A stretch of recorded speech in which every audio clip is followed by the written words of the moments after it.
అప్పుడు వరకు నన్ను ఏమేళ్తుంది?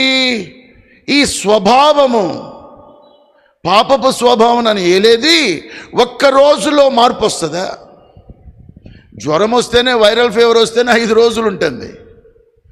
పాతుకుపోయినటువంటి నరాల్లో జీర్ణించుకుపోయిన అబద్ధాలు, వేషధారణ, స్వయం, తర్వాత సెల్ఫిష్నెస్, డిసెప్షన్, గోల చేయడము, ఇవన్నీ కూడా అక్రమమైన కార్యాలు నరాల్లో 31, 32 సంవత్సరాలు జీర్ణించుకుపోయినాయి.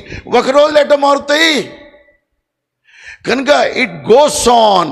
The psychology has to change. మతమేమి నన్ను మార్చదు, బట్ టీచింగ్ ఆఫ్ గాడ్, దేవుని మాటలు మారుస్తాయి. అటువంటి బైబిల్ని చించవతల బారేస్తారు, తగలబెడతారు. మాకొద్దు.